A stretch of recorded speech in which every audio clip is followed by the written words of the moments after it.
Bonjour à tous. Je vous propose aujourd'hui de suivre une audition sur la situation dans les EHPAD, les établissements d'hébergement pour personnes âgées dépendantes. Marianne Monchamp et Anne Brustin, respectivement présidente et directrice de la Caisse nationale de solidarité pour l'autonomie, étaient auditionnées la semaine dernière par la Commission des affaires sociales du Sénat sur la situation donc, dans ces EHPAD, une situation dramatique selon les syndicats qui se sont mobilisés, fortement mobilisés. Il y a 2 semaines, manque de moyens, manque de personnel, manque de considération. Ils réclament un taux d'encadrement d'un salarié pour un résident contre 0,6 en moyenne actuellement. Alors, la ministre de la Santé et des Solidarités, Agnès Buzyn, avait annoncé en début du mois de février une enveloppe de 50 millions d'euros supplémentaires pour ces établissements en difficulté, justement. Voilà, donc je vous propose tout de suite de suivre cette audition. Eh bien, Monsieur le Président, merci infiniment de nous accueillir au sein, Mesdames et Messieurs les sénateurs, de votre Commission des affaires sociales. Monsieur le rapporteur Bernard Bonne, merci pour ce lancement qui montre au fond la hauteur des enjeux et aussi la hauteur de la charge, puisque vous assignez à ces réflexions des objectifs court-termistes, c'est vrai. Il s'agit d'une mission flash, mais vous ne vous résignez pas pour autant à une dimension court-termiste et invitez la réflexion et les membres de la Haute Assemblée à une réflexion plus prospective, embrassant au fond les enjeux de moyen terme. Et je pense qu'en cela, en effet, vous avez bien raison de poser le sujet en ces termes. Il y a toujours deux manières de voir les choses. On peut les voir en commençant par le début et en s'acheminant de façon incrémentale vers le but ou vers la fin ou vers l'issue. On peut aussi se poser la question de l'objectif final et, par une forme de rétroaction, interroger l'existant. Et quand on se livre à l'exercice en ces termes, regardant la cible à moyen terme, et interrogeant l'existant, il est vrai que l'on peut s'interroger sur le modèle et à coup sûr considérer qu'il est important de veiller à sa transformation. Ce qui, en termes un petit peu généraux, peut apporter quelques éclairages aux questions que vous posez, Monsieur le rapporteur, et avec vous, les membres de la Commission des affaires sociales du Sénat. Sur les données générales du sujet, si vous me permettez d'être un peu caricatural et de brosser sans être trop longue à grands traits la question qui nous est posée collectivement, il y a bien entendu l'effet du vieillissement de la population française. Cela fait un petit peu de temps que nous le disons et on peut dire que cet événement ne surprendra personne. En revanche, dans nos projections classiques, nous avons eu tendance à nous référer simplement à des projections linéaires de ce vieillissement, considérant que dès lors que la population vieillit, les besoins d'aujourd'hui, en les extrapolant et en affectant ces besoins d'aujourd'hui d'un coefficient multiplicateur, définiraient les besoins de demain. On sait que ce n'est pas tout à fait comme cela que l'histoire s'écrit. L'histoire s'écrit différemment pour plein de raisons. D'abord, c'est qu'on ne vieillit pas pareil aujourd'hui qu'au lendemain de la Seconde Guerre mondiale et même dans les années, et même dans les 30 glorieuses. Le vieillissement est beaucoup plus long, on vieillit plus longtemps, si je puis dire, et surtout des pathologies chroniques, et je pense naturellement aux pathologies neurodégénératives, affectent cruellement les conditions du vieillissement. Ainsi, tout le monde a pu faire le constat qu'entrer en établissement d'hébergement pour personnes âgées dépendantes, des personnes de plus en plus âgées, est dans une situation de perte d'autonomie de plus en plus caractéristique de ces pathologies neurodégénératives, très affaiblies, très désorientées, avec une perte d'autonomie extrêmement forte et en général pour des durées dont il faut bien reconnaître qu'elles sont de plus en plus courtes. Alors je n'ai pas pile des chiffres en tête, mais bon, disons que c'est moins de 2 ans de vie dans un établissement de type EHPAD. Alors, si vous acceptez le principe de notre trio, je vais poser quelques éléments de contexte très rapidement, puisque vous les connaissez, vous dire sans doute ce qui me frappe dans les questions que vous posez et dans le sujet que vous souhaitez aborder à la fois sur le court et le moyen terme, et naturellement parce que je suis solidement épaulée par la directrice générale de la Caisse et par Simon Kieffer qui est à ses côtés pour tous les éléments solides. Et toutes les choses très importantes, ce sont eux deux qui vous apporteront des réponses maintenant et dans les jours qui viennent, si d'aventure nous n'étions pas en mesure de vous apporter dans l'instant les réponses que vous souhaitez. Vous avez évoqué, non pas comme fait générateur, mais comme un élément de forte incitation, le conflit qui s'est fait jour il y a de ça quelques jours, et qui a marqué les esprits dans la mesure où il a été relativement suivi, mais où il a été précédé de toute une série de communications qui frappent au cœur les Français. Je pense à des reportages extrêmement durs, difficiles, témoignant de la situation de nos compatriotes en établissement d'hébergement pour personnes âgées dépendantes et mettant évidemment en lumière les difficiles conditions de travail des personnels qui, chaque jour, dans des tâches de plus en plus difficiles, les accompagnent dans les derniers mois de leur vie. Pour autant, nous savons que maintenant, depuis de nombreuses années, et sous l'effet de plans qui se sont succédés, la nation consent un effort important à l'équipement en établissements sociaux et médico-sociaux, en particulier en matière de places d'EHPAD, pour apporter des réponses à ces situations extrêmement dégradées de perte d'autonomie. Et donc, on se trouve dans une forme d'injonction paradoxale, d'un effort qui s'accroît, au point de tangenter les 10 milliards d'euros, voilà, alors même que je crois en 2006, enfin si je me réfère à la bonne date, on était bien au-dessous, avec, je crois, un chiffre qui était de l'ordre de 6 milliards, enfin, à grands traits, n'est-ce pas? Ce qui veut dire que tout de même l'effort a été extrêmement important, que le nombre de créations de places n'a cessé de croître, pour atteindre aujourd'hui un nombre conséquent, renforcé par des plans qui affinent la réponse à nos concitoyens en perte d'autonomie, notamment pour le cas de ceux qui se trouvent frappés de la maladie d'Alzheimer et qui ont besoin d'un accompagnement extrêmement spécifique.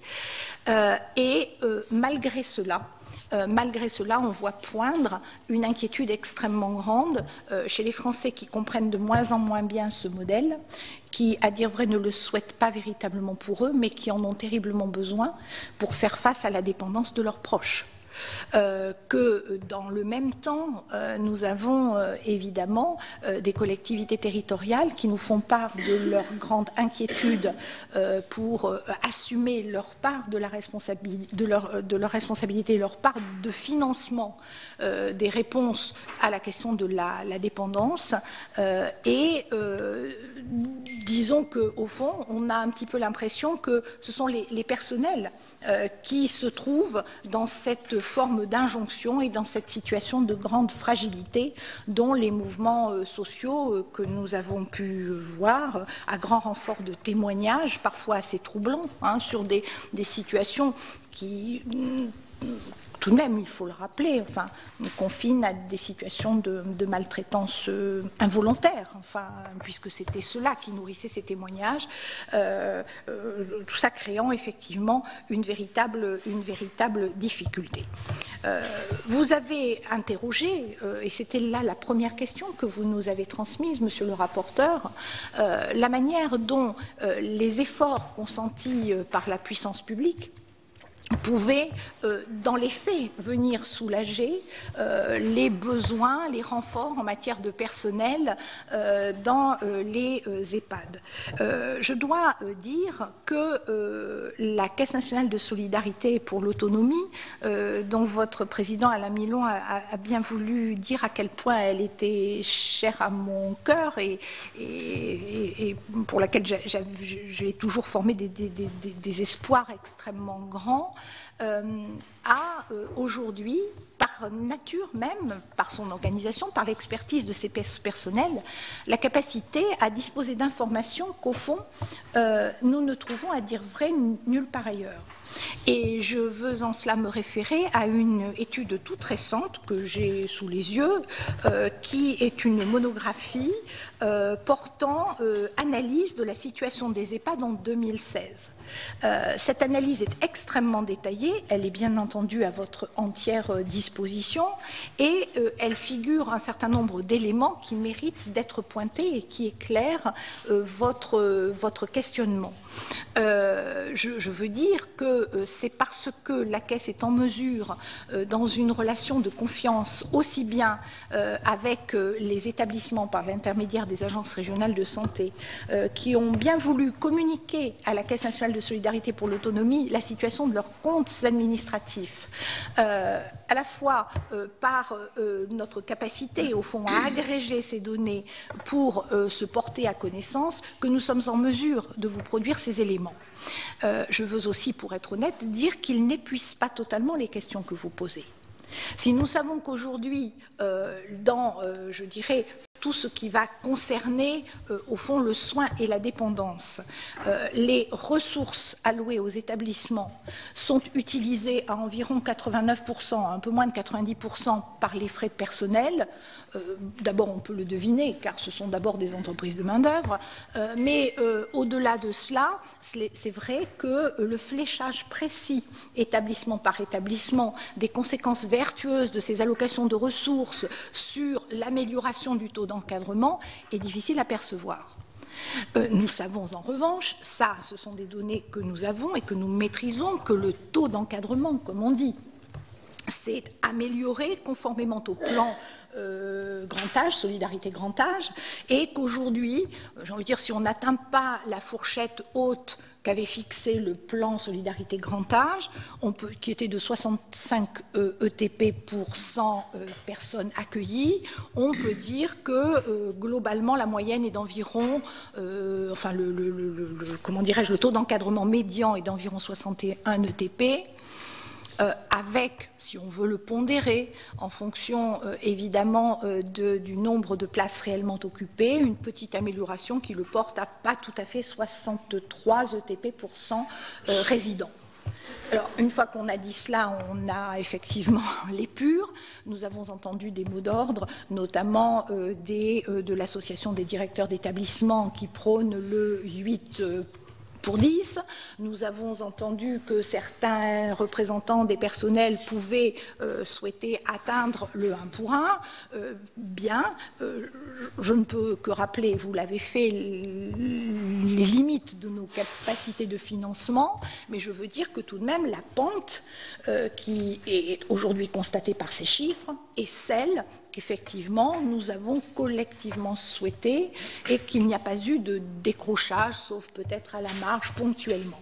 Le problème, c'est que ces chiffres sont des chiffres généraux et qu'ils écrasent évidemment des réalités locales, qu'ils écrasent des réalités qui sont aussi les besoins que nos compatriotes sont en droit d'attendre en fonction des situations. Et donc je voulais simplement dire cela. Naturellement, Anne Burstein et Simon Kieffer pourront apporter évidemment des précisions autant que vous pourrez le souhaiter sur ce front-là, mais il ne nous sera pas possible de vous dire avec un fléchage extrêmement précis, tout simplement parce que nos systèmes d'information en État ne nous permettent pas de l'obtenir, la manière dont sont réalisés les emplois. Et nous pouvons souhaiter avec vous qu'effectivement nous disposions à l'avenir d'une connaissance de meilleure qualité sur cette transformation au fonds d'argent public en ETP, puisque c'est comme cela que l'on évoque ces valeurs d'encadrement. On peut évidemment également se référer aux financements qui ont été alloués à la création de places. Et il faut convenir du fait que ces financements ont fait l'objet de renforcements à des fins de médicalisation. Mais là encore, je vous entends penser, monsieur le rapporteur, si vous m'autorisez cela, que cela dit tout et cela ne dit rien au fond. C'est-à-dire que cet effet de renforcement moyen, j'ai bien vu dans les questions que vous nous avez posées que vous vous demandiez si par des effets de fongibilité qui pourraient être, comment dirais-je, commodes, on ne pourrait pas obtenir des effets un peu plastiques au fond et d'affichage, alors même qu'il s'agit réellement de doter mieux ces établissements et de renforcer et la capacité à prendre soin et la capacité à proposer des réponses structurées en matière de dépendance. Ce qu'on voit et ce que notre enquête montre très bien, c'est qu'il y a des déterminants qui pèsent très fort. La taille de l'établissement, la présence d'un dispositif de pharmacie à usage interne, l'adossement à un établissement de santé, le statut des établissements, qu'ils soient publics,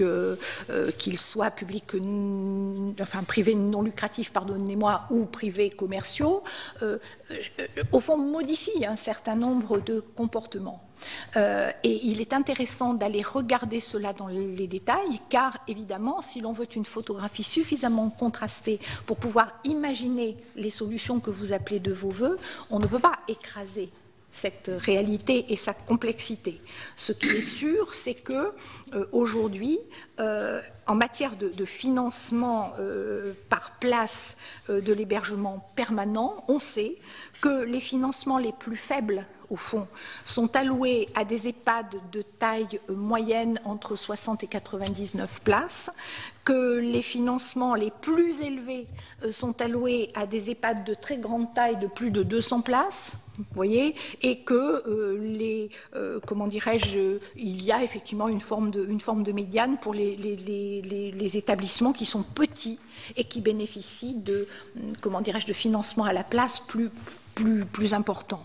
L'échelle va à peu près entre 12 331 €, vous voyez, pour les financements les plus contraints, à des financements qui tangentent les 16 000 € la place pour les situations les plus favorables. Les allocations de ressources consenties par les agences régionales de santé aux EHPAD pour renforcer leur médicalisation, je l'évoquais tout à l'heure, elles ont été particulièrement conséquentes et on peut rappeler qu'en 2016, 136,6 millions d'euros ont été alloués aux EHPAD précisément pour renforcer leur médicalisation. On peut rappeler qu'en 2016, toujours, les crédits non reconductibles qui ont été alloués par les mêmes ARS se sont élevés à 162 millions d'euros et qu'ils ont bénéficié majoritairement à des EHPAD publics. Et quand on essaie de flécher ensuite l'emploi de ces financements, on se rend compte que j'ai envie de dire, la part de l'investissement est un petit peu plus élevée que la part qui a permis de soutenir des charges exceptionnelles de frais de personnel. Ce sont des indicateurs qui sont importants et pour poursuivre cette espèce d'éclairage, si vous voulez, qui est un petit peu général, mais qui nous donne tout de même des pistes d'analyse, je dirais qu'il est important également d'aller s'interroger sur, au fond, la manière dont le statut des EHPAD va peser plus ou moins sur les réalités, la transformation, au fond, de ces concours.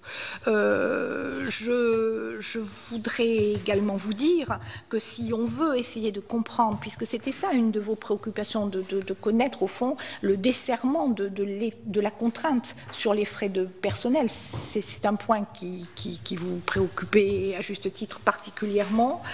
C'est qu'on ne peut pas faire l'économie d'aller regarder les salaires moyens en fonction des statuts des établissements.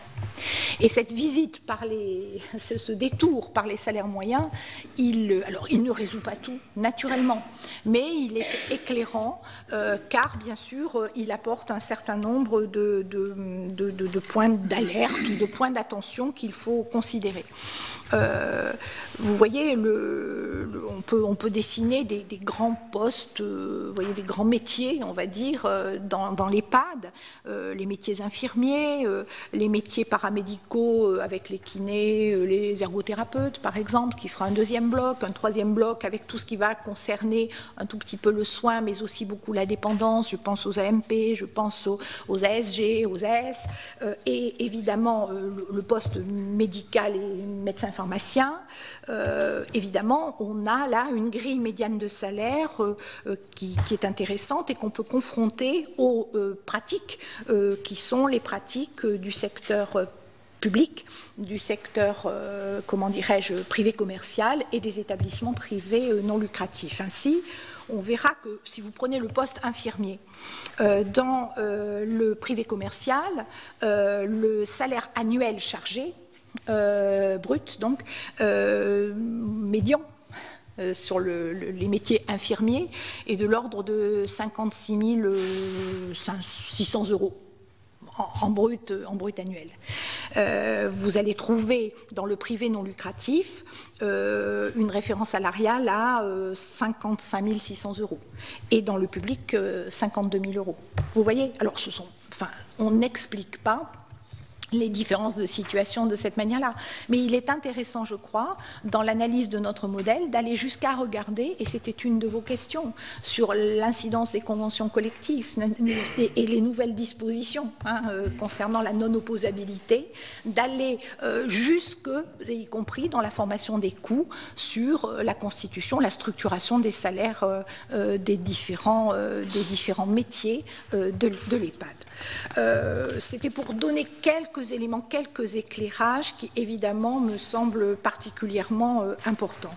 Je ne veux pas être plus longue sur ces éclairages et naturellement l'expertise de la directrice de la Caisse et du directeur des établissements et services médico-sociaux vous apportera tout ce que vous pouvez attendre, y compris à partir de vos questions. Mais je veux dire que aujourd'hui, ce qui m'apparaît, c'est que, alors même que nous marquons le pas, au fond, sur la question des établissements d'hébergement pour personnes âgées dépendantes, et que nous sommes en train, mesdames et messieurs les sénateurs, ni plus ni moins que de douter de notre modèle. De douter parce que les personnels souffrent, parce que les Français commencent à se dire que ça n'est pas un grand projet de société que d'imaginer finir sa vie en EHPAD, et que d'autres n'ont pas le choix. Alors même que nous sommes en train, disais-je, de douter du modèle, nous constatons que pour tout ce qui concerne la mise en œuvre de la réponse à domicile, eh bien, ce n'est pas si simple. Et que notamment pour tout ce qui concerne l'APA 2, dont vous savez bien qu'elle a vocation à financer, au fond, la prise en charge à domicile de nos compatriotes qui perdent leur autonomie, eh bien, nous constatons des sous-consommations, et d'après ce que me disait Anne Burstein tout à l'heure, ça ne va pas en s'arrangeant. Ça veut donc dire que, si vous voulez, nous sommes à la croisée des chemins. Avec un modèle EHPAD dont nous pouvons nous dire qu'il ne saurait constituer l'alpha et l'oméga d'une politique du vieillissement, que tout l'enjeu pour la société française, c'est de mettre toute son énergie pour que, alors que la population vieillit, le nombre de personnes qui relèveront de structures très médicalisées pour la toute fin de leur vie ne doit pas être corrélé au taux de vieillissement de la population, et qu'il faut donc construire ces ralentisseurs. Les ralentisseurs, c'est la prévention, mais ça n'est pas que la prévention, c'est l'anticipation. Et je crois qu'on peut se référer en cela à la stratégie nationale de santé qui pose un certain nombre de points de repère. Encore faut-il construire cette capacité à produire ces ralentisseurs. Et ça commence très tôt. Si vous m'autorisez, ça commence dès la fin de la vie active, où l'on doit commencer à se projeter dans ce qui pourra se passer plus tard et faire les bons choix de logement, faire les bons choix de lieu de vie, et commencer effectivement à prévenir les risques de perte d'autonomie qui apparaissent tout juste ou qui parfois ne sont pas encore visibles. Ça, c'est un enjeu de société.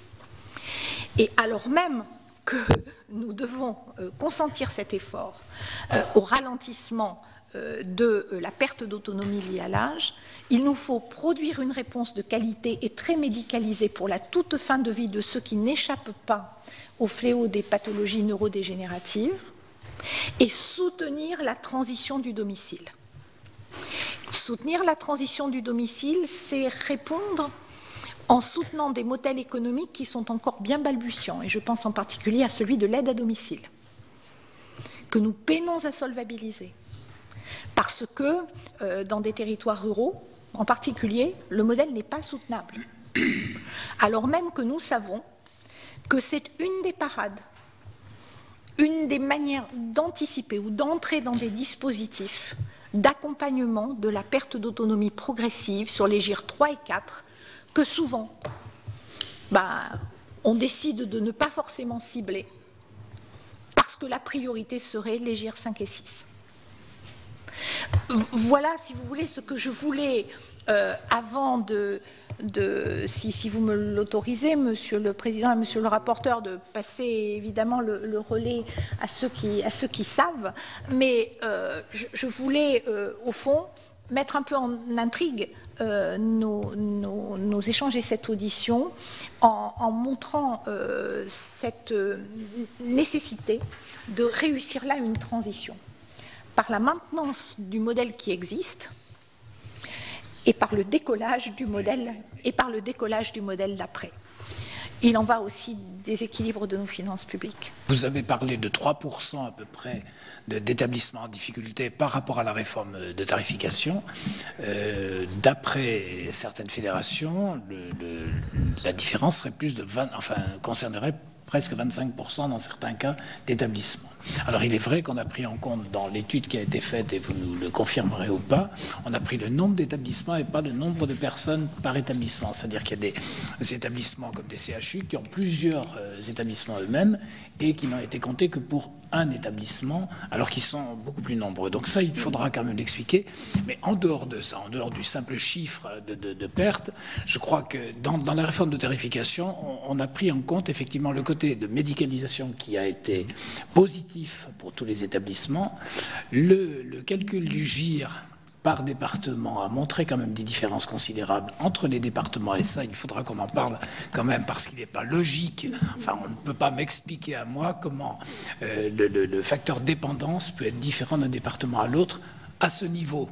Qu'il y ait des différences, mais à ce niveau du simple au double, on ne l'explique pas. Qu'il y ait des différences au niveau du troisième tarif de l'hébergement, moi je le comprends. Entre les différents secteurs, on n'a pas les mêmes tarifs à Paris que dans la Lozère ou dans la Creuse ou dans la Loire. Mais je crois que ça, ça peut être un problème aussi. Oui, ça peut être un problème aussi, mais là c'est plus un effort à la limite qui est demandé au niveau à la fois des départements comme des personnes qui vivent dans les départements, peut-être aussi des efforts au niveau de l'investissement, mais c'est surtout les deux premiers. Autant la médicalisation, et c'est là où vous avez apporté, il a été apporté au niveau des gouvernements, dans le cadre de la tarification, une certaine harmonisation de ce que l'on doit apporter à ces personnes-là. Au niveau des GIR et au niveau des départements, je crois qu'il faudra quand même qu'on se pose la question d'un peu plus d'harmonie, d'explication sur cette différence. Et puis alors, vous avez effectivement posé plusieurs problèmes. Je crois on a la réponse un peu immédiate qu'il faudrait pouvoir apporter à ces établissements, et effectivement la réponse à moyen terme qui est de trouver toutes les solutions intermédiaires. Vous avez parlé de l'aide à domicile qui doit être renforcée, mais de quel domicile on parle ? Est-ce que c'est le domicile de la personne dans laquelle elle a vécu toute sa vie, ou est-ce que c'est un nouveau domicile qui serait peut-être une adaptation de logement plus en ville, ou même dans le milieu rural, plus dans le centre du village? Ce sont des questions à se poser, mais à se poser rapidement. Moi, j'ai vécu quand même toute une période où on refusait la création de ces établissements qui n'étaient pas médicalisés et qui étaient organisés un peu de façon disparate dans les différents secteurs. On y revient aujourd'hui. Je pense qu'il est indispensable d'y revenir. C'est peut-être aussi une solution, et de garder dans les EHPAD effectivement ce qui est la partie, j'allais dire, dure de la dépendance. Vous l'avez très bien dit, je crois que c'est important. Personne ne souhaite finir ses jours en EHPAD. Personne. Mais par contre, on ne peut pas faire du tout domicile non plus. Donc il faut trouver, et ça, alors il y a le court terme sur lequel on voudrait réfléchir maintenant, et puis il y a le moyen terme sur lequel il faudra réfléchir rapidement, parce qu'il y a d'autres solutions à apporter. Le financement ne sera pas facile, donc voilà. Je vous laisse répondre. Oui, enfin, très volontiers. Si vous voulez, plusieurs choses. La question du domicile. Par la notion de domicile, il est très important que nous puissions convenir qu'il s'agit de l'endroit où on vit et l'endroit, d'une certaine manière, où on exerce ses droits et sa citoyenneté. Je fais remarquer au passage que le virage ambulatoire et toute la stratégie d'hospitalisation à domicile posent des questions à peu près équivalentes. Parce que moi, je connais des équipes de HAD qui ne mettront pas les pieds au 5e étage sans ascenseur avec des coupures de courant. Enfin, donc, si vous voulez, on voit bien que sur l'ensemble du champ médico-social, comme du champ sanitaire, nous souffrons d'un manque d'interministérialité, car une des solutions pour les réponses au domicile, dans une acception large de domicile, c'est la politique du logement. Et vous avez bien raison, monsieur le rapporteur, de pointer ces formules non médicalisées qui, effectivement, permettent de cocher pas mal de cases, prévenir le risque d'isolement, maintenir une activité sociale, et ralentir les phénomènes de vieillissement, y compris d'ailleurs dans le cas de maladies neurodégénératives, où toute la dimension, comme on dit, de l'empowerment et du maintien des capacités cognitives de la personne est absolument décisif pour son devenir, mais aussi pour adosser à notre modèle de l'aide à domicile, j'ai envie de dire, les conditions de sa soutenabilité et de sa pérennité. Il n'est pas vrai qu'on puisse battre la campagne pour passer 1 heure ici et 50, enfin, ou aller 20 km plus loin, 1 heure là, et tenir un modèle économique, ça n'est pas possible. C'est pour ça que j'évoquais aussi la question de l'anticipation. Si vous voulez, tous les sujets qui touchent évidemment à des approches infrastructurelles nécessitent qu'on s'y prenne à temps. C'est-à-dire que là, on ne peut pas faire de la réponse juste à temps. Ça n'est pas du tout comme allouer une ligne budgétaire sur un PLFSS. Là, il y a une inertie. Et c'est la raison pour laquelle, on en parle souvent avec Anne Burstein, on a ces effets de sous-consommation. Pour 2 raisons. D'abord parce que les politiques n'enclenchent pas nécessairement en aval, mais aussi parce que nos compatriotes redoutent aussi les restes à charge. Et qu'ils préfèrent être malthusiens sur la consommation de ce qui pourrait les conduire à se faire aider à domicile, parce qu'ils ne savent pas très bien où ça va les amener. Et ça, c'est évidemment un problème même très structurel. Dans ces approches-là, nous devons impérativement y travailler, faute de quoi le modèle d'après ne verra pas le jour spontanément. Enfin, je veux dire, il y a là une contradiction. Avant de laisser Anne Burstein et Simon Kieffer vous répondre sur les choses très précises qui sont les fameux 3% de ceux qui sont dans le rouge, on va dire, de la réforme de la tarification et vous apporter les précisions que vous pouvez attendre, je veux juste dire que le Conseil de la Caisse nationale de solidarité pour l'autonomie se saisit de ce sujet-là. Il s'en saisit en s'intéressant de plus en plus à ce que tout à l'heure vous avez pointé comme étant nos fonds propres, ceux qu'on vient chercher quand on en a besoin ailleurs, en étant parfois très dérogatoire des lois qui nous fondent.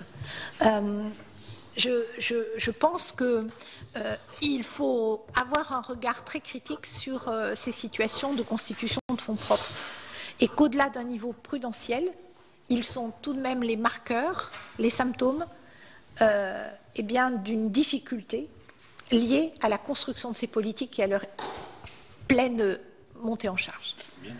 Et de fait, il nous apparaît que les collectivités territoriales qui, évidemment, elles-mêmes sont sous tension, et ce n'est pas dans cette maison que, je crois, on pourrait le nier, il faut, alors même si les ressources propres de la Caisse ne sont que ce qu'elles sont, mais imaginer, faciliter, au fond, le déploiement de ces concours pour que jamais on ne puisse avoir ce que j'appelle ces effets de stockage, voyez, qui au fond témoignent de la fragilité de la montée en charge de ces politiques.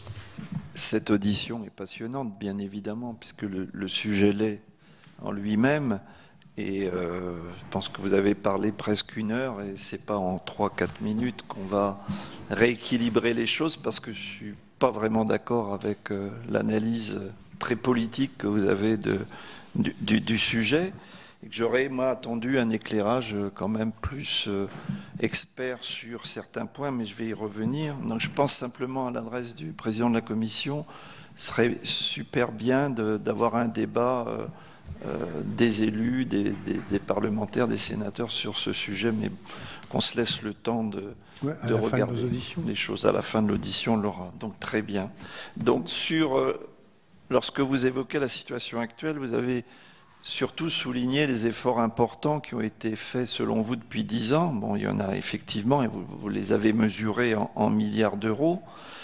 Mais bon, il y a des bémols à tout ça, vous le savez très bien, c'est que sur le nombre de places, bien sûr, il y a eu des créations de places, mais vous savez aussi très bien que dans certains départements, il n'y a plus de création de places parce que les départements sont encore sur des autorisations qui ont été décidées. Moi, je le sais dans mon département, par la CROSS, il y a 10 ans en arrière, qu'il n'y a plus d'appel à projet, etc. Or, on nous dit qu'il y a un besoin de 500 000 places. Bon, alors j'ai bien entendu que vous ne vouliez pas faire une projection linéaire des choses, mais le budget, c'est 7 500 places de création 2018.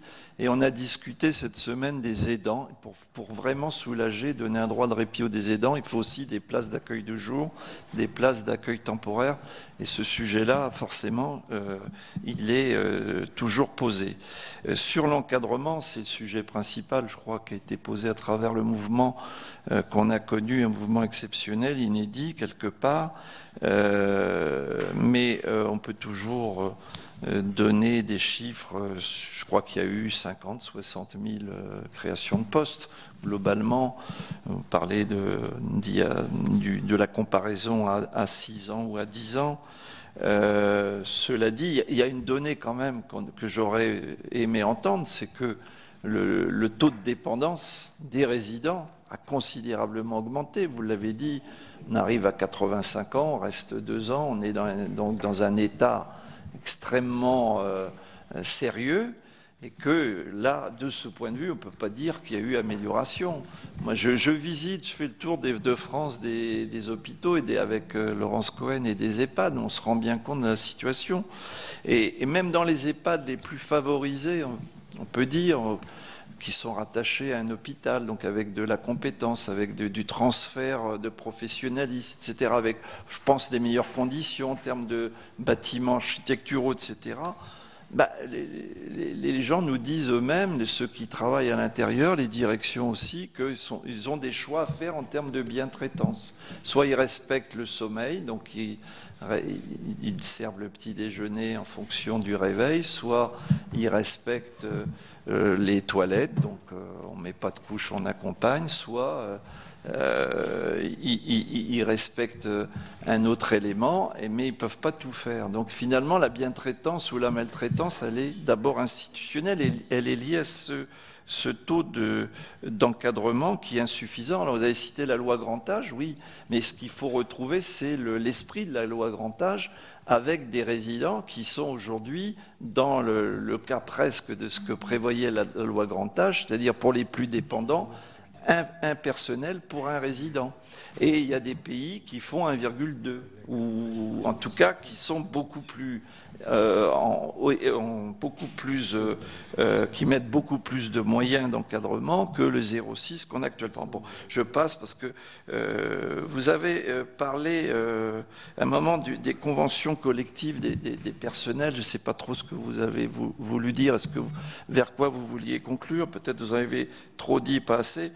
Simplement, moi je pense qu'il faut au contraire élever les qualifications, et donc quand on élève les qualifications, il faut une reconnaissance salariale derrière, qu'on ait quand même, quoi qu'on pense du conflit qui a eu lieu et qui est à mon avis pas terminé, il y a un problème de souffrance au travail dans les EHPAD, je crois que personne le conteste, que lorsque des personnels eux-mêmes sentent que leur mission est remise en cause par le fait qu'ils doivent faire des toilettes à la chaîne ou des actes stéréotypés, ne plus avoir le sens ou le temps des relations humaines, ça pose quand même beaucoup, ça nous interpelle en tant que parlementaires.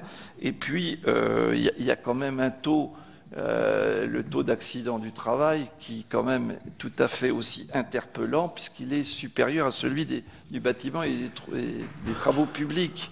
Bon, et c'est un peu le cas aussi dans l'aide à domicile que vous avez évoqué. Alors, vous dites qu'il faut anticiper dès la fin de la vie active. Moi, je pense que non, parce que si on est dans un système où on considère que finalement la santé qu'on a après 60 ans, après 70, après 80, c'est pour beaucoup lié à l'activité professionnelle, aux conditions de travail qu'on a eues tout au long de sa carrière professionnelle. Et je pense que c'est une réalité qu'on peut mesurer à travers les écarts qu'il y a entre l'espérance de vie d'un ouvrier et l'espérance de vie d'une profession libérale.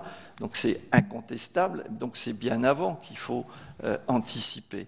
Vous dites que des efforts de prévention vont être faits, c'est tout l'inverse, parce que vous avez cité la CNAV, mais la CNAV, au niveau national, aujourd'hui, on peut dire que c'est une régression dans l'accompagnement des GIR 5 et des GIR 6. Donc ceux qui ont besoin de prévenir des chutes, par exemple, 40% des entrées en dépendance.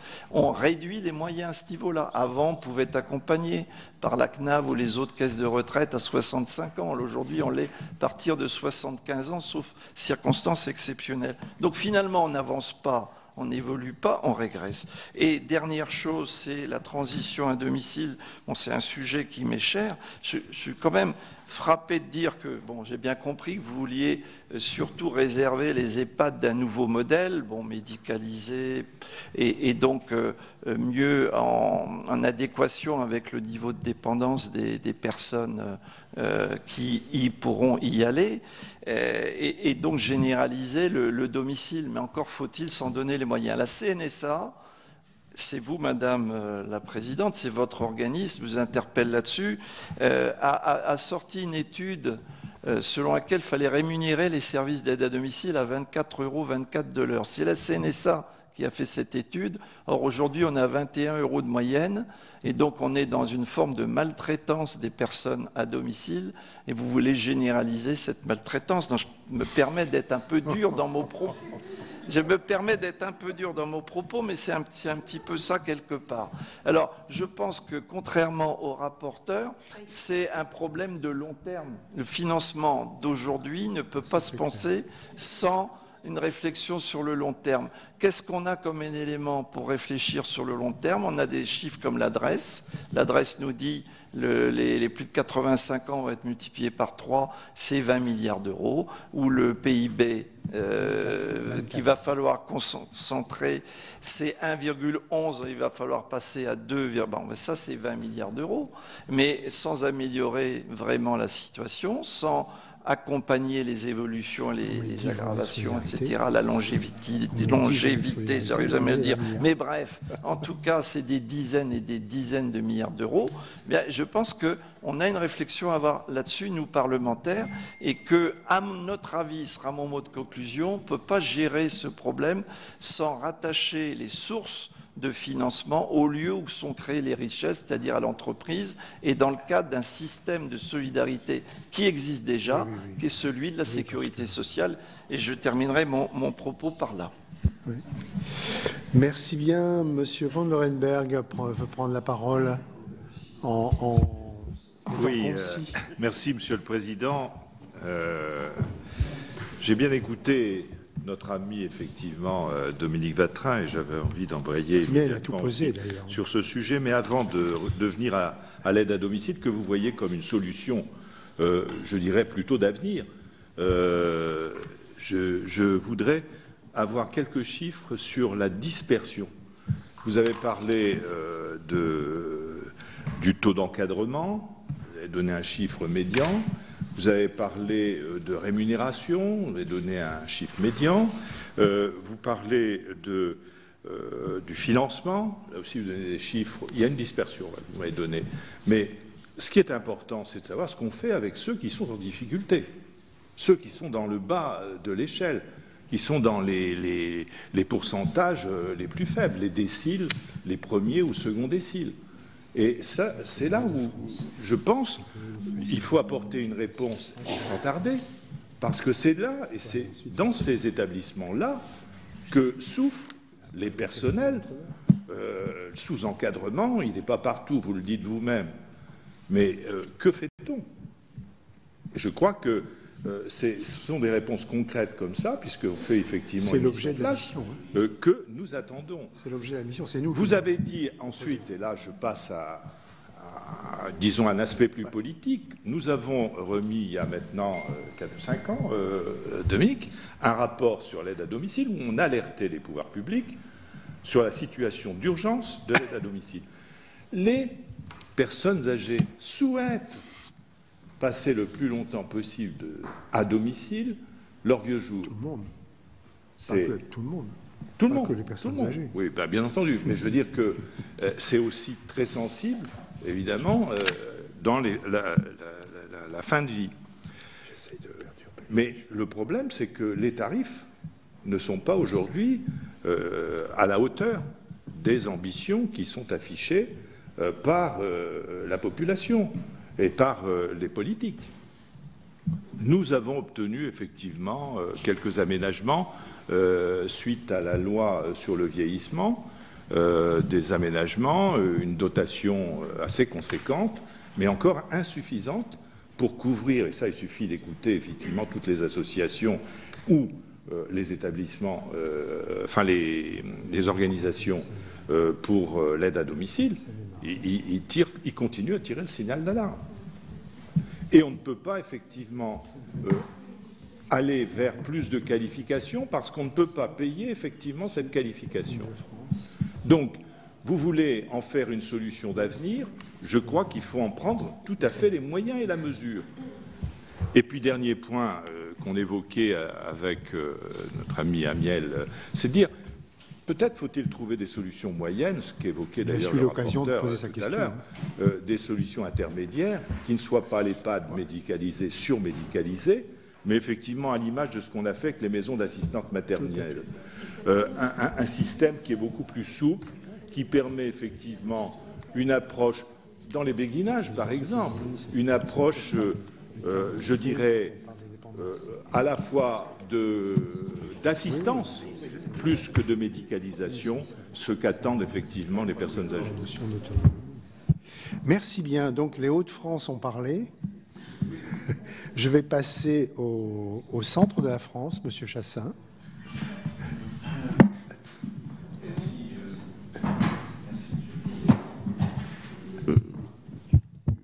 Merci Madame le Ministre, Madame le Directeur, de tout cet exposé que vous nous avez fait. Donc, moi je serai assez rapide. La loi ASV a amélioré un peu le maintien à domicile, notamment la prévention, l'habitat intermédiaire, l'aménagement de logement.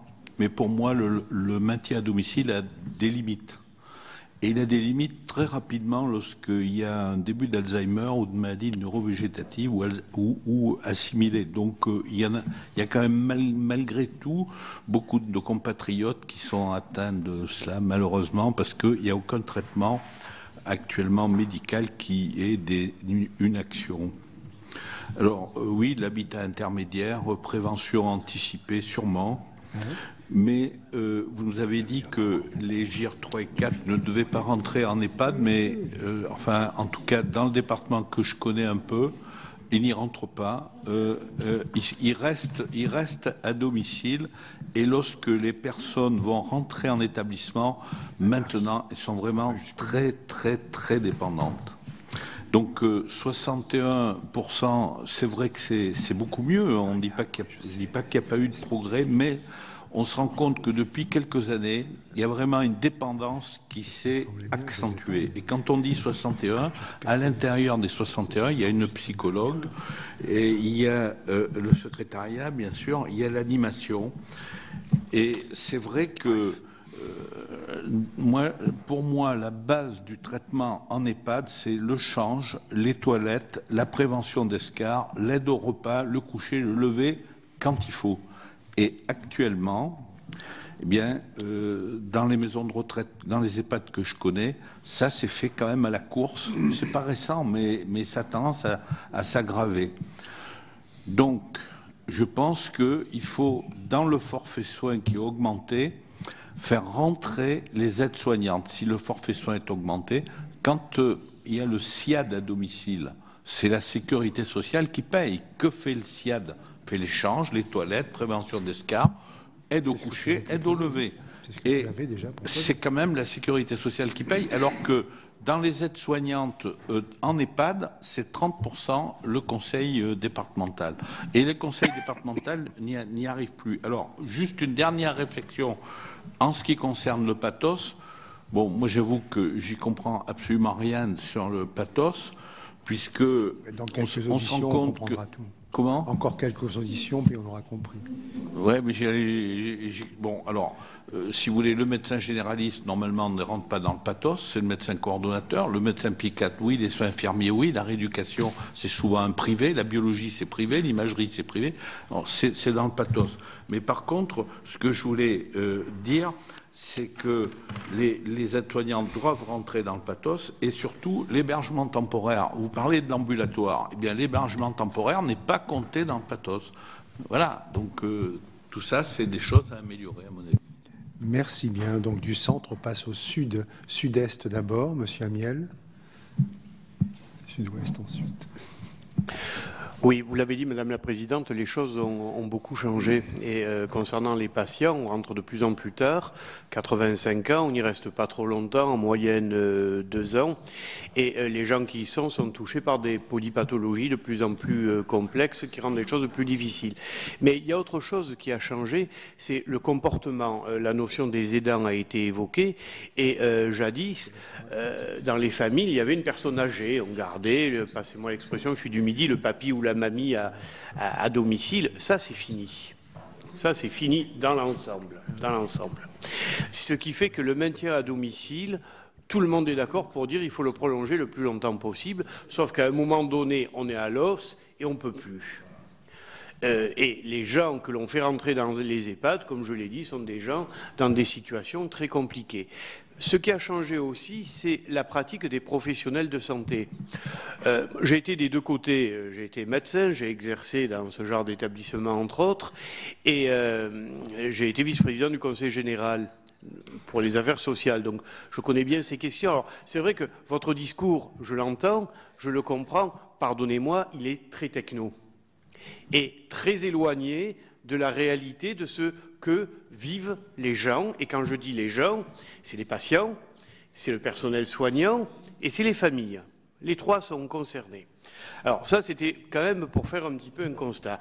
Pour le maintien à domicile, puisqu'il a été question en particulier dans le PLFSS des nouvelles tarifications, ne serait-il pas opportun de réfléchir à des tarifications de parcours de santé du 3e, 4e âge, qui prendra en charge, dans le cadre d'une enveloppe, l'ensemble des frais du personnel médical, paramédical, etc. Ça, c'est une première question.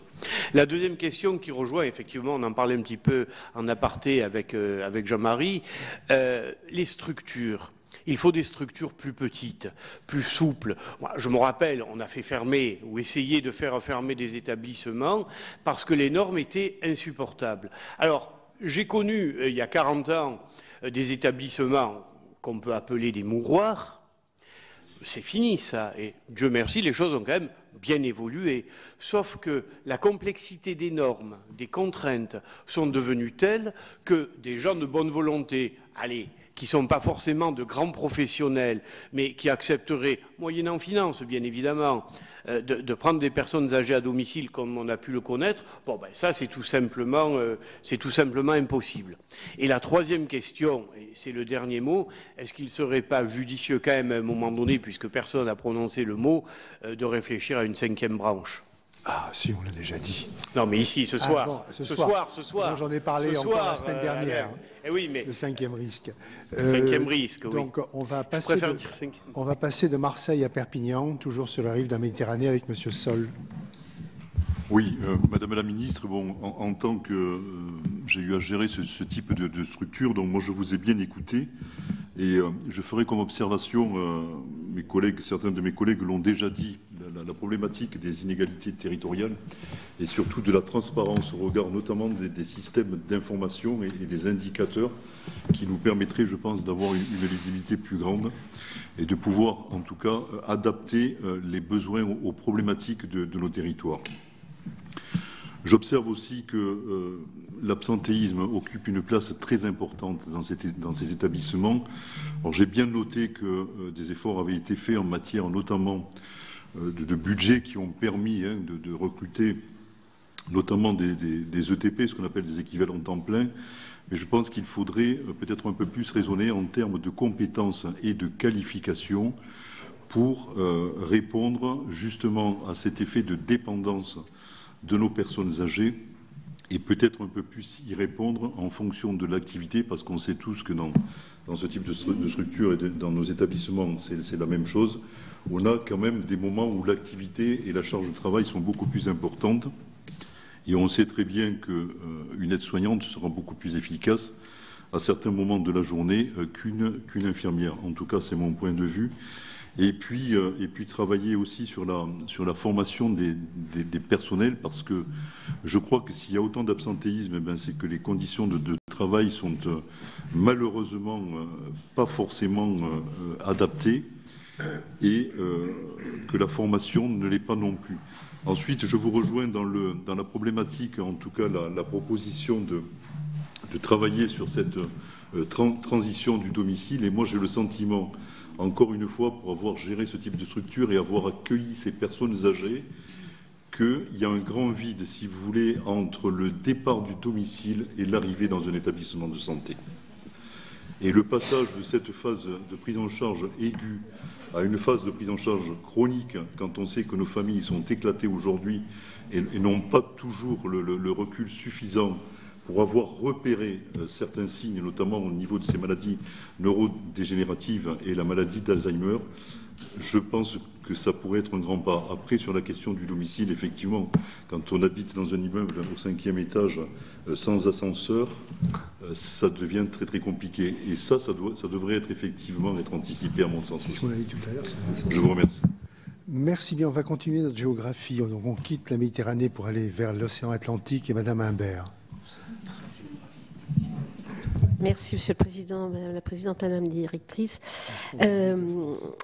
Plusieurs remarques à la suite de votre intervention, parce que tout ça pose la question, j'allais dire une seule, est-ce que nous avons encore les moyens de nos idéaux ? Plus d'encadrement, une meilleure formation, à un moment donné, effectivement, ça demande des moyens. Mais on va laisser cette question de côté. Vous avez tout à l'heure évoqué, en tout cas parlé des SAD, en disant que la loi ASV avait ouvert le dossier des SAD et qu'à moyen terme, il faudrait renforcer les moyens des services d'aide à domicile. Ce n'est pas à moyen terme qu'il faut les renforcer, c'est maintenant. C'est maintenant. Je vous renvoie à un rapport fait par l'Union nationale des CCAS en 2015 qui disait aux CCAS qui portaient un service d'aide à domicile l'urgence qu'il y avait à se remettre en question.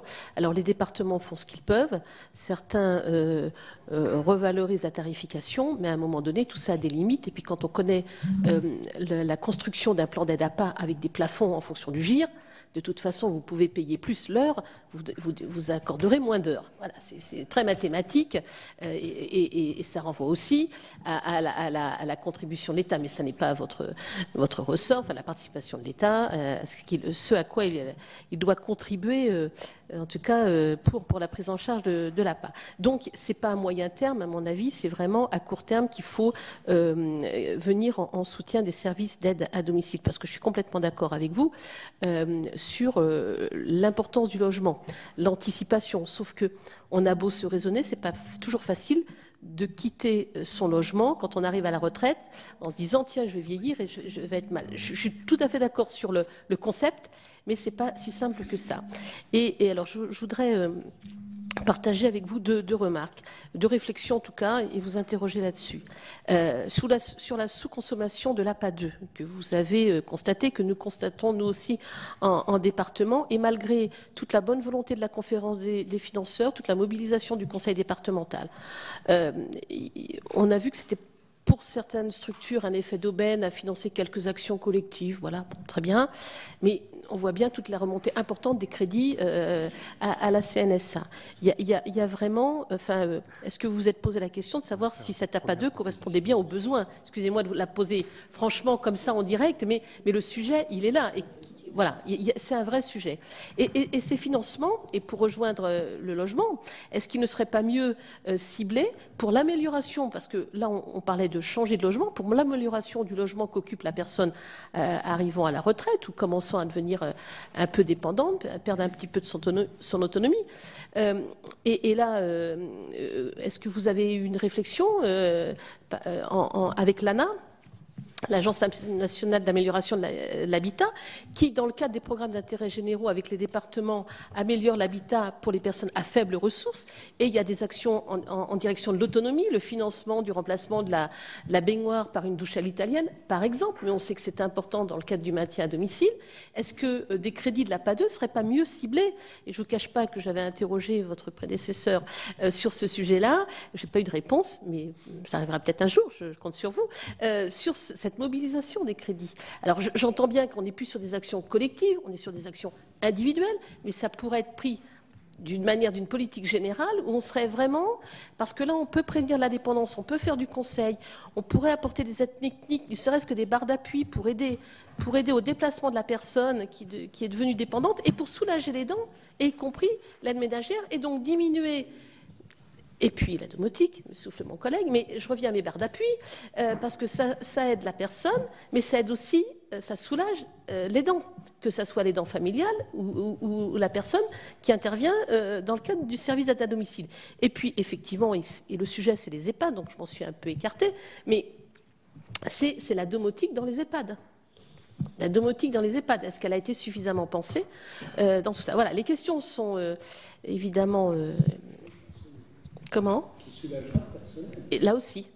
Voilà, je m'arrête là parce que... Merci. On retourne en Île-de-France avec Madame Delmont-Koropoulis. Madame la ministre, Madame la directrice, je ne sais pas si on m'entend bien. Bon. Alors moi, j'ai fait le lien avec, bien sûr, les établissements médico-sociaux et je vois les difficultés quand il s'agit de négocier les contrats pluriannuels d'objectifs et de moyens. Et là, je m'interroge en ce qui concerne les EHPAD, parce que, comme on le disait tout à l'heure, l'âge moyen des personnes qui entrent est de 85 ans. La durée de séjour moyenne est de 2 ans et demi. Et les CPOM sont prévisionnels sur 5 ans.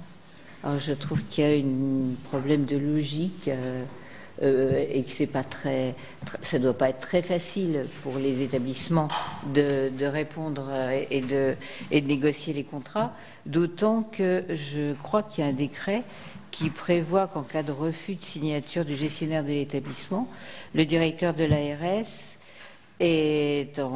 peut minorer le forfait relatif aux soins à hauteur d'un montant de 1 à 5% du forfait la première année et de 5 à 10% les années suivantes.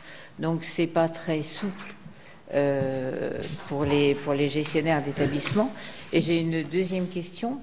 Cette modification de tarification, est-ce que ça change quelque chose de façon importante le reste à charge, le financement des résidents ou de leur famille?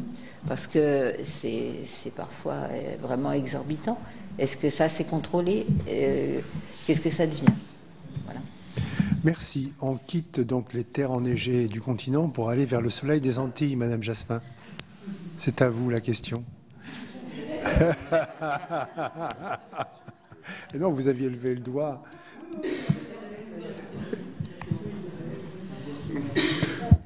Merci, Monsieur le Président. En fait, j'allais dire, enfin, il y a certaines choses qui ont déjà été dites, je ne vais pas faire de redite, mais quand les personnels sont heureux et bien dans leur travail, eh bien, les résidents se portent peut-être mieux aussi parce qu'il y a des problèmes de formation. Il y a également le fait que de plus en plus, il y a des exigences. Il y a des référentiels sur la qualité, sur l'accréditation, sur la certification des établissements. Il y a également les représentants d'usagers qui sont là et qui, quelquefois, évaluent le personnel. Il y a au niveau des ARS, la commission des droits des usagers, ce qui est une bonne chose, hein, ce qui est une bonne chose, mais ce ne sont pas forcément les résidents qui évaluent quelquefois. Il y a une forte pression sur le personnel, ça c'est la première chose. L'autre chose, c'est il y a le problème de l'aménagement du territoire qui se pose en fonction des lieux où on se trouve. Et ça, là, il y a une réflexion à avoir. Et la dernière chose, je ne vais pas trop m'étaler, c'est aussi pour les personnes qui ne sont pas dans des situations vraiment, comment je vais dire, qui n'ont pas de pathologie, il faudrait privilégier, selon moi, le maintien à domicile d'une part, mais aussi, quand je parle d'aménagement du territoire, rapprocher les services des personnes, rapprocher et créer des conditions pour que les personnes vivent de façon plus unie, enfin, avec des associations, avec un certain nombre de personnes d'animation, pour leur permettre de sortir. Parce que l'isolement, également, joue un rôle important. Plus les personnes sont isolées, plus elles sont sur elles-mêmes, et bien moins elles se portent. Alors que les personnes qui sont, que ce soit dans des associations ou bien dans des espaces où il y a une grande convivialité, où ils peuvent sortir, aller au cinéma, où il y a des modes de déplacement doux, où il y a une véritable prise en compte des personnes âgées, parce qu'il y a des communes, enfin des villes ici, hein, où on a mis l'accent très tôt sur l'aménagement du territoire, où les personnes se retrouvent, ont des espaces où ils peuvent se rencontrer, où il y a quelquefois des après-midi, je dirais récréatifs, en fait, c'est pas forcément le nom, mais quand il y a une véritable prise en compte du vieillissement en termes de prévention, mais en termes d'accompagnement également, eh bien, les gens se portent mieux. Donc là, il faut des EHPAD, c'est vrai, mais tout le monde n'a pas forcément envie. Et changer de logement avec les petites retraites, avec les petits moyens que les gens ont, c'est compliqué de changer de logement. Et je crois vraiment qu'il faudrait qu'il y ait une véritable, en fait, des modalités de politique publique beaucoup plus accentuées sur la prévention, mais une prévention pendant que les personnes sont actives. Et même les personnes qui ne travaillent pas, trouver des moyens de bien prévenir pour mieux vieillir. Il y a un certain nombre de dispositifs qui existent déjà et qui se mettent en place également, mais l'EHPAD, c'est une alternative, c'est une possibilité. Et quelqu'un l'a dit avant moi, les aidants, quelquefois, ils sont beaucoup plus épuisés, ils partent quelquefois même avant les personnes qu'ils accompagnent. Il faut de plus en plus qu'on puisse anticiper, mais permettre de bien vivre en société et favoriser l'intergénérationnel. Les situations intergénérationnelles, avant, quelqu'un l'a dit avant, il y avait un aîné, il y avait un papy, une mamie, il y avait des personnes, et maintenant, quand les personnes ne voient pas leurs petits-enfants, alors il y a eu des expériences où ils ont eu des petits-enfants de substitution. Et là, j'ai connu dans une école des mamies qu'on sollicitait pour venir aider les enfants à faire un certain nombre de tâches, faire un certain nombre de choses sur le temps libre, notamment avec les nouvelles activités périscolaires, il n'y a pas bien longtemps. Et j'ai vu que des personnes qui étaient très isolées, qui étaient à la limite renfrognées chez elles, eh bien, prenaient plaisir à aller sur le temps périscolaire pour apprendre aux enfants des petites choses qu'elles ont connues avant. Et là, ça fait y revivre. Donc là, je vais m'arrêter là, mais je crois que moi, j'ai envie de bien vieillir et j'ai envie de vivre longtemps et en bon état. Merci bien. On vous laisse le soin de répondre à tout ça. Merci beaucoup, Monsieur le Président, Monsieur le rapporteur. Monsieur le sénateur Dominique Vatrin, comment dire, j'ai parfaitement entendu ce que vous disiez. Je comprends parfaitement la position qui est la vôtre, mais la Caisse nationale de solidarité pour l'autonomie, notamment dans le cadre de cette audition, était sur le registre du porté à connaissance. Dans mon propos, je m'en voudrais que vous ayez pu penser qu'il y ait eu une charge, j'oserais dire polémique, vous avez dit politique, mais ça n'était pas de cet ordre-là.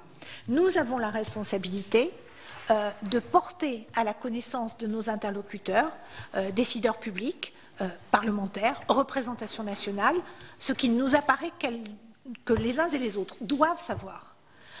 Et sans doute, et cela nous a été signalé, n'avons-nous pas assez insisté dans le cadre de cette audition sur les phénomènes de dispersion qui évidemment modifie complètement, j'ai envie de dire, les données. Nous avons pu vous apporter des données médianes pour donner un petit peu, si vous voulez, pour brosser au fond à grands traits un paysage, une photographie de la situation.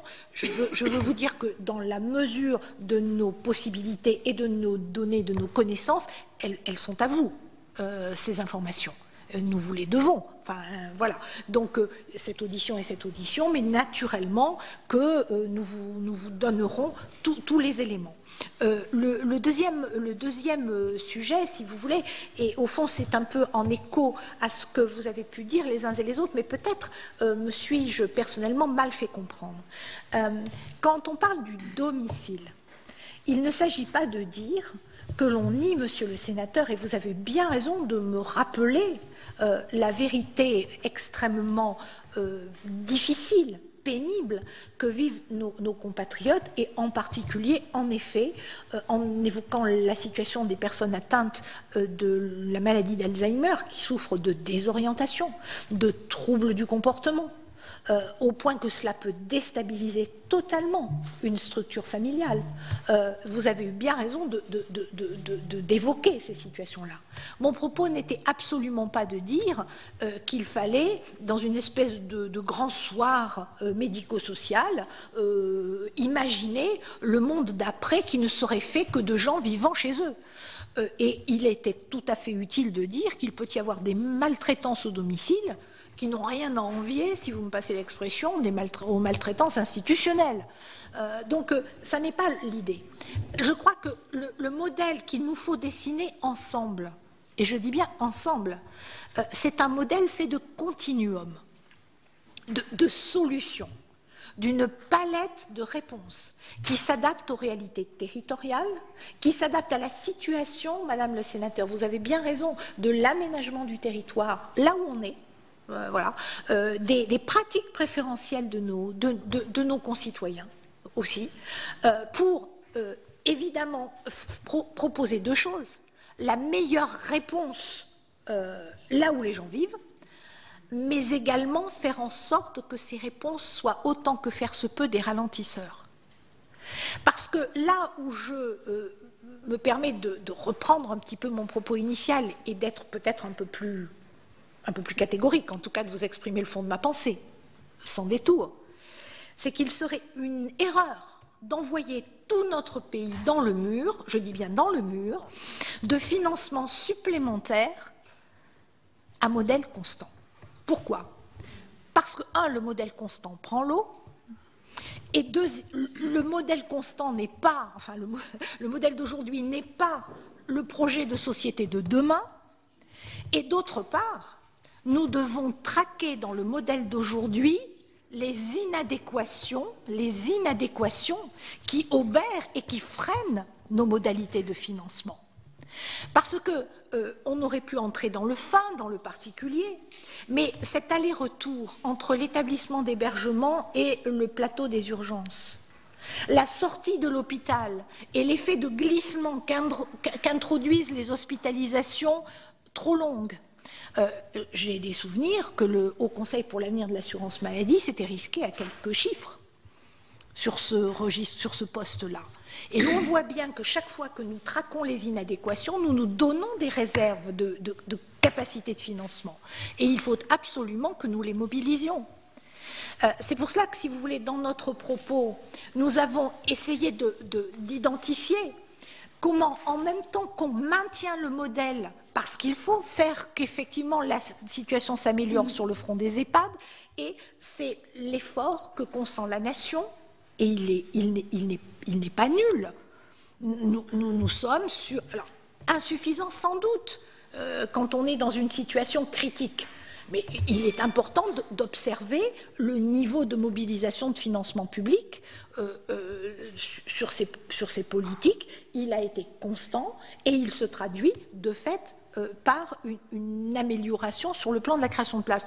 Nous n'avons pas évoqué des choses que la CNSA contribue effectivement à apporter, telles que la formation des personnels, telles que le soutien aux aidants. Vous voyez, on n'a pas été, parce que le temps ne nous le permettait pas, dans les détails, mais tous ces éléments sont à votre disposition et naturellement Anne Burstein va y revenir. Je terminerai en disant, si vous voulez, que, et je le dis au sénateur Van Lerenberg qui un petit peu interpellé, sénateur Amiel aussi, qui faisait part de sa connaissance extrêmement proche, enfin, j'oserais dire personnelle, monsieur le sénateur, des situations. Et je le dis aussi à Corinne Imbert, qui nous a interpellés sur cette idée moyen-termiste de soutenir les services d'aide à domicile.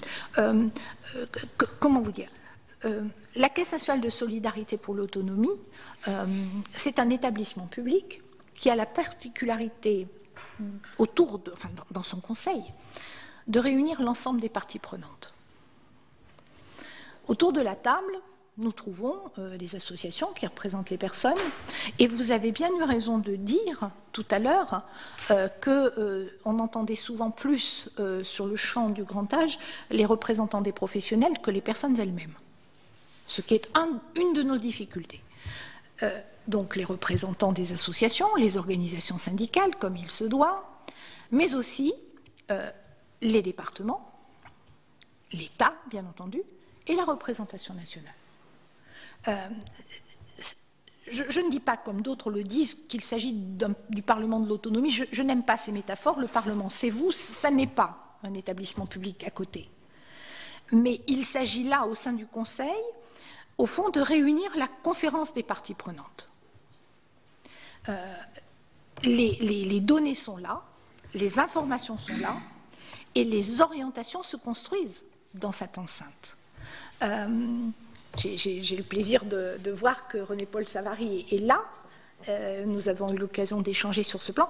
Il est particulièrement important que la représentation nationale poursuive, comme vous l'avez fait, monsieur le sénateur, son action au sein du Conseil de la Caisse. Je me permets de le dire parce que pour la préparation de ce modèle d'après, nous avons besoin que dans cette conférence des parties prenantes, tout le monde soit réuni, y compris pour adresser la question du renforcement des services à domicile. Et je terminerai vraiment, pour laisser la parole à la directrice et à Simon Kiefer pour des précisions,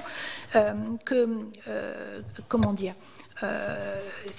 si vous voulez, sur la préparation de ce modèle, la construction de ce modèle, nous avons véritablement l'idée de proposer une véritable réponse, mais elle suppose un certain nombre de choses.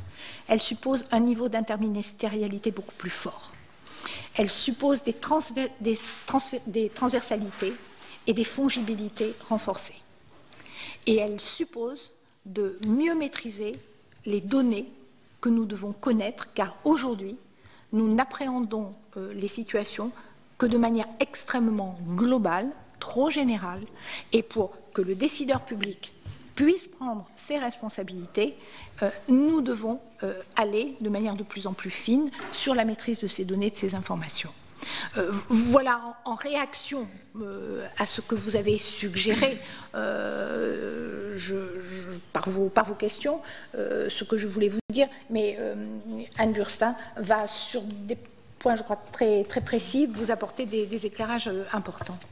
Je ne vais pas être très longue, mais vous êtes plusieurs à avoir évoqué la question des formations, des qualifications. C'est pour nous un point d'attention très important, tant du côté des établissements que du côté des services d'aide à domicile, puisque la CNSA finance par dizaines de millions les OPCA, tant du champ des établissements que les services d'aide à domicile, pour leur permettre effectivement de monter en qualification, pour leur permettre d'accompagner des populations de plus en plus diverses, tant du côté du champ des personnes âgées que du côté des personnes handicapées. Donc c'est un axe de travail très, très important sur lequel d'ailleurs nous sommes en train de renégocier nos conventions avec les différents OPCA du champ, de manière à ce qu'ils ciblent mieux leur formation sur effectivement l'évolution des prises en charge, sur les besoins des populations à domicile.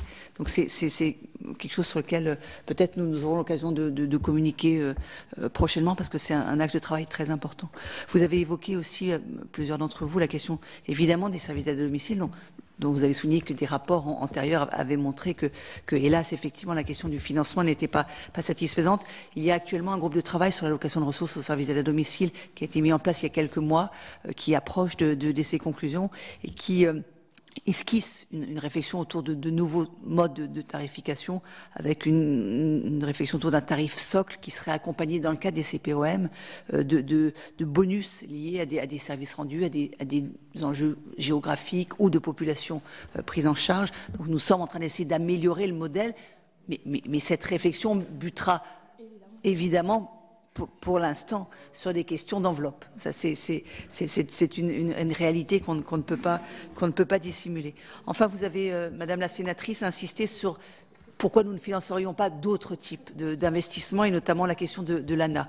Alors, je dois vous dire que depuis 3 ans, la CNSA finance sur ses fonds propres une partie des programmes de l'ANA dédiés aux personnes âgées et aux personnes handicapées, avec l'adaptation des logements. C'est 20 millions chaque année, donc 60 millions en tout, malheureusement prélevés sur nos fonds propres, ce qui atteint ses limites.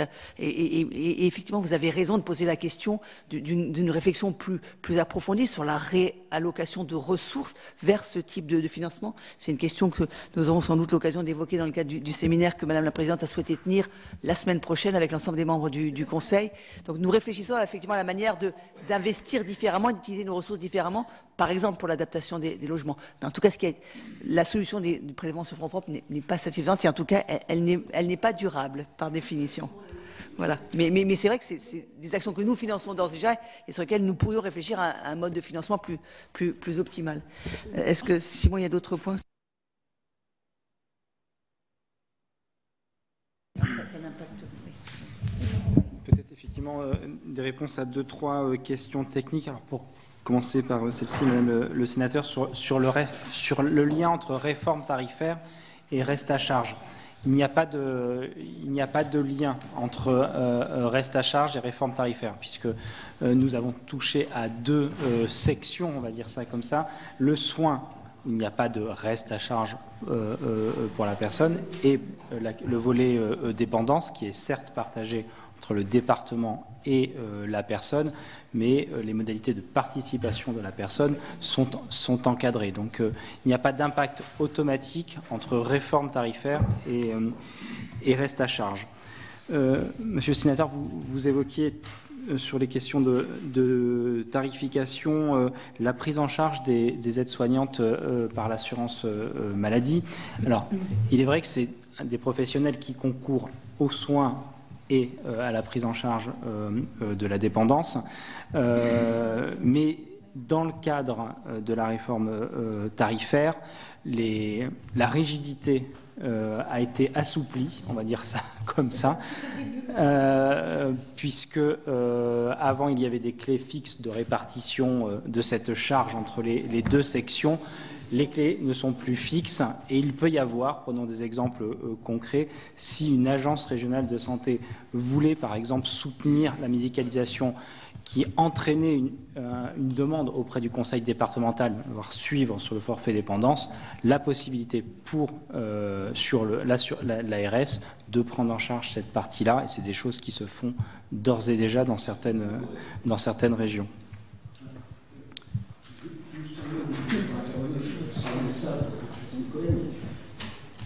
On en reparlera, c'est une complexité quand même importante, parce qu'on passe finalement sur des ressources avant qu'on faisait des établissements régionaux sur des dépenses. Ce qui veut dire qu'effectivement, on généralise le dispositif, on modifie les critères. Quand il y a eu la loi, 85% des établissements devaient être gagnants et 15% perdants. Aujourd'hui, on s'aperçoit que c'est les établissements publics qui sont les grands perdants. Et il y a plus de 15% perdants. J'attire votre attention. Mais ils bénéficieront des ordonnances PATHOS, c'est important de le savoir. Les ordonnances PATHOS bénéficieront aux établissements. Même si on lit sur 7 ans, attention, ça va être par millions d'euros. Et c'est les CHU qui vont notamment trinquer, parce que c'est eux qui ont le plus dit de capacité d'EHPAD, même de didactifs. Ils ont plusieurs établissements. J'attire votre attention. C'est pas une révolution dans la prise en charge des personnes ménages et c'est une complexité dans la tarification, me semble-t-il, plus qu'autre chose. Mais je sais que ma réponse est insatisfaisante, mais il est vrai que le public bénéficiera certainement, au regard des premières modélisations, plus de la révision des ordonnances Patos, d'une part, et le public bénéficie déjà plus des crédits dits non reconductibles, où très majoritairement, oui, on pourra transmettre des chiffres, mais en gros 80% des CNR vont au public, des crédits non reconductibles, pardon, vont au public. Donc il y a un soutien du public par ces sources-là. Sur Patos, pardon, sur la question de l'intégration de tel ou tel professionnel dans Patos, ça c'est des sujets qui sont encore devant nous. Enfin, il y a eu l'intégration. L'enjeu est surtout non pas de revoir fondamentalement le modèle par des transferts de personnel déjà existants, mais surtout de pouvoir supporter l'intervention d'autres professionnels et enfin en clair supporter le financement d'autres professionnels. Et Anne Burstein évoquait tout le champ de la prévention, diététicienne. C'est ça. Continuez, monsieur, parce que... non. Et sur la question de la révision des CEPOM qu'évoquait Madame la sénatrice, enfin la capacité à adapter finalement le CEPOM au changement de profil. Donc il est vrai que cette logique de CEPOM nécessite un état des lieux, la construction d'un projet véritablement partagé et pluriannuel, mais notamment dans le turnover que vous évoquiez, souvent ça se traduit par une augmentation en fait de la dépendance et des besoins des personnes. Ces éléments-là sont intégrés dans l'équation tarifaire, c'est-à-dire qu'il y a un accompagnement des moyens à la charge en soins et en accompagnement des personnes dans l'équation tarifaire. Pas dans le CEPOM, mais dans l'équation tarifaire. Voilà donc pour cette audition devant la Commission des affaires sociales du Sénat sur la situation dans ces EHPAD, une situation dramatique selon les syndicats qui se sont fortement mobilisés depuis le début du mois. Manque de moyens, manque de personnel, manque de considération. Ils réclament un taux d'encadrement d'un salarié pour un résident contre 0,6 en moyenne. Actuellement, un chiffre que Marianne Monchamp vient de rappeler devant les sénateurs. La ministre de la Santé et des Solidarités, Agnès Buzyn, a annoncé en début du mois une enveloppe de 50 millions d'euros supplémentaires pour les établissements les plus en difficulté. Voilà, vous pouvez bien sûr revoir ce programme sur notre site internet publicsénat.fr.